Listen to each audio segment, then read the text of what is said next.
You heard in our first speaker, Director Caraballo, indicated what took place in Trinidad and Tobago in 1937. And the chief servant of that time, number one word was organize. Organize. And today, this is a step in that direction of the people of this community, and by extension, Trinidad and Tobago, to organize. So, without any further ado, I wish to bring to the podium none other than the research officer of the Oilfields Workers Trade Union in the person of Comrade Ozzi Worwick.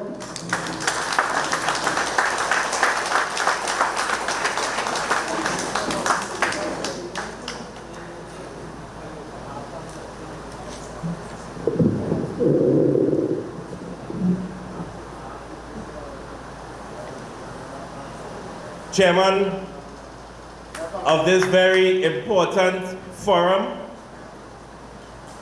Comrade, I'll call you Comrade, Wendell Perez, Director Conrad Cabajalos, another Comrade, Managing Director Comrade Donnie Thomas, and another Director, Comrade Kalisha Fortune. It's always so interesting when you have director and comrade in the same phrase. But I feel good this afternoon to say comrades. Brothers and sisters, comrades, all good afternoon. Brothers and sisters of Mayaro, comrades, all good afternoon. Good afternoon. This is a good afternoon in this wonderful part of Trinidad and Tobago. And I want to say that it is indeed a pleasure and an honor for me to be here with you in Mayaro. In fact, when I was outside, a comrade passed and he said, comrade, be careful when you fall asleep, the breeze is so nice.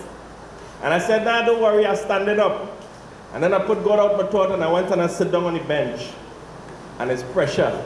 The breeze really amazing here in Mayaro. It's an amazing part of Trinidad and Tobago, and it is something we should all feel proud of. It's also an amazing part of Trinidad and Tobago because right out there is a resource that multinationals from all over the world want to get their hands on. But it is a resource that belongs not to them, but to the people of Trinidad and Tobago. And we must never ever forget that the oil and gas belongs to the people of Trinidad and Tobago. And the oil and gas that is found in this part of the country should benefit the people of this community. I want to say that it is a good afternoon because I really want to congratulate these comrades for taking a bold step. Because the UCSL, United Consistency Energy Service Limited, was born out of a reality that the oil and gas sector was becoming a wild, wild west town, where multinationals, drilling company, and other labor supply contractors feel that they could do what they want with who they want so that they can benefit, and we don't. The comrade mentioned the others that are owned by people who are not from that field. And it always makes a difference when you have a company that is owned by the workers themselves who know what it is to work out there.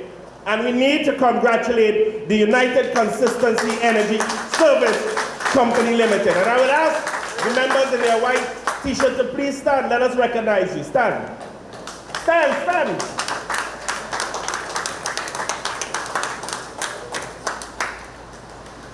I think it is important because it sends a signal. It sends an important signal. It sends a signal to those who feel that they can only gain by exploiting people, exploiting communities, and exploiting workers. And that has to change.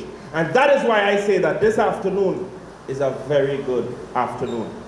I'd like to recognize the men and women in blue, the blue shirt army, I'm a proud member of the Oilfield Workers Trade Union because the OWTU, which was born out of sweat, blood and tears, understood that you have to fight for what is right. You have to fight for what is just. You have to fight for what is true.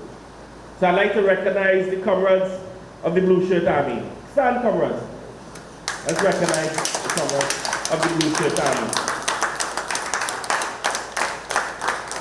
And finally, I would like to recognize and congratulate all those who would have heard about the meeting, read about the meeting, and decided that I want to come here this afternoon to hear what this is about, because I believe that this is about the future of myself and the future of my children and the future of my great-grandchildren. So I would like to congratulate the community members, the community of Mayaro who came out here this afternoon to hear about that. So I'd like all those from Mayaro who came here to please stand and let us all recognize you.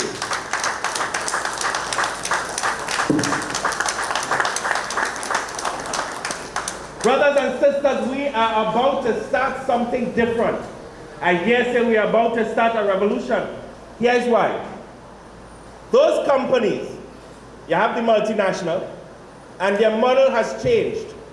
They've decided long time ago, they used to hire workers directly, whether it's BP, Shell, or whoever, they will hire. So you are now an employee of those companies. They decided now, they'll change the model. So they decided they will take their capital, subcontract to a drilling company. But then they went even further. Then the drilling company would then subcontract a labor supply contractor.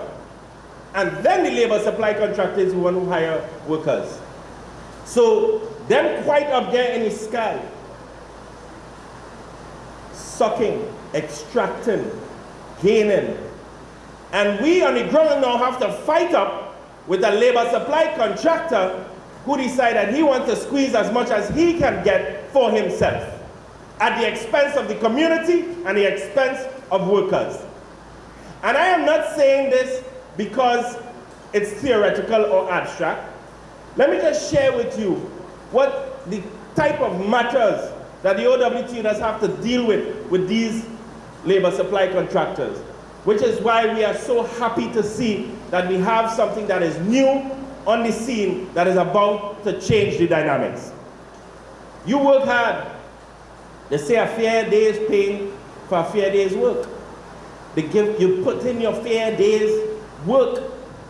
And here's what, you're not even getting a fair day's pay. You're not even getting paid on time.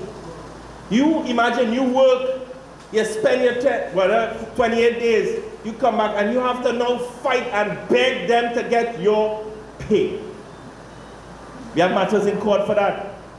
Poor health and safety, they don't care about your health, they don't care about your safety. And in fact, when a group of workers with one of those subcontractors, with one of those labor supply contractors, took action because of health and safety, because you out on a rig out there, it's not like you could walk off the rig and walk to the nearest health center. You out there, if something go wrong, you could, and you're away from your family, and those workers took a stand, and they fired them, and then there's a real ring-down battle for these workers to get their just due. They victimize workers. And then when they sever or project comes to an end, you're supposed to get your severance payment. Do you have any ideas how many matters we have in court right now for non-payment of severance? So when they sever you, they really sever you, bust your throat, send you on your way. They don't care.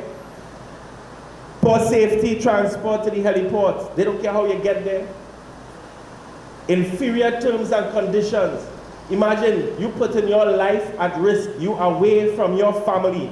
You are generating all this wealth for the multinational, the drilling company, and the labor supply contractor. You can't get vacation leave. You can't get sick leave. Don't get pregnant, God forbid. You're not getting on no maternity leave. You can't get overtime rate of pay. You can't get any of the allowances. Nothing. And here's what they try to tell you and convince you. That the contract that you're signing is a contract for service. Now I'll explain the difference and pay very careful attention. Because they want to say that you don't work for them. You are now, as an individual, like a subcontractor. So they don't have to pay you any benefits at all. You're like your own little mini company. That is rubbish. That is absolute rubbish. There is enough cases, one by this union and one even internationally, that says you have a contract of service, and therefore you as a worker should get the benefits derived from that contract. I want to see what they're going to do, because they like to bring in plenty expats, right? Work that our people can do. A set of expats proliferating out there. I have no idea what the Ministry of National Security and Labor is. So I want to see what they're going to do now with coronavirus. Because I don't think anybody will want any expat in this period here coming in. So maybe they'll be forced to take our indigenous workers. I thought I'd share this with you so that you have a greater appreciation for what your rights are as a human being. As a human being. And they see this thing called dignity, where you have companies coming in and treating you without dignity. I mean, I listened to these stories by both Caballos and Donny. And this idea that a half a bread and a half, listen, you give them a chance, you get no bread at all. So how you gonna accept 3/4 bread, then next time half a bread, then next time 1/4 bread, then next time 1/8 bread? They are taking us back to the dark ages. They are taking us back to the plantation. That is their intention. And we must never, at this point of time in our history, in 2020, let them know where to get off. Because we have to face the fact that as proud Trinbagonians, we have a great contribution to make to build this country.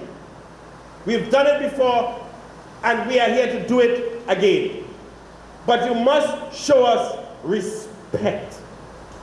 R-E-S-P-E-C-T. Respect me. And don't treat me as though I'm a second-class citizen. And the only way we can do that is if we organize, mobilize, build our consciousness, look out for our brothers and sisters, and don't get caught up by these high flyers who will come in here, who never work in the field and want to chain us up and divide us. No. And that's why I like the name. Is here the first name of the company, United. United. Comrades, all brothers and sisters, I don't want to be too long, but I just wanted to share with you that we are at the beginning of a great possibility. Yes, things change, but sometimes change can get worse. And it is up to us to ensure that we make the change to make it better. They do not care about our destiny. We have to care about our own destiny. We have to be able to say to ourselves that we have come a long way. Our ancestors, our foreparents have come a long way. They have fought a good fight to make this place a comfortable place, and we cannot let anybody take that away from us. We have to rally behind those who want to make a difference, those who come from the bowels itself. We have that opportunity, and we must never let that go. We cannot afford to let it go. If we do, if we lose this opportunity, then we have a lot of questions to answer to our parents, to our children, and our grandchildren. I would like to thank you all once again, and I would like to ask you to stand together as a community, to stand together as a people. The resources belong to all of us, not just a few. Not just a few. Every one of us deserves to benefit from the bounty that is in this God-blessed land. I thank you as we go forward ever and backward ever. Forward ever and backward never. Forward ever and backward never. Thank you, Mayaro.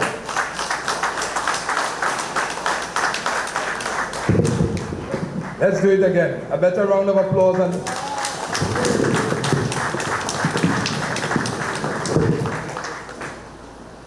And one of the points made by Comrade Ozzi, in terms of raising that consciousness, I would like to just ask him to inform all gathered here in terms of the radio program, time and station.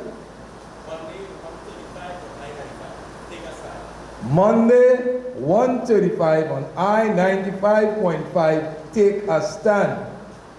Comrades all, everyone who is here, tune in your radio to I-95 Mondays in terms of take a stand.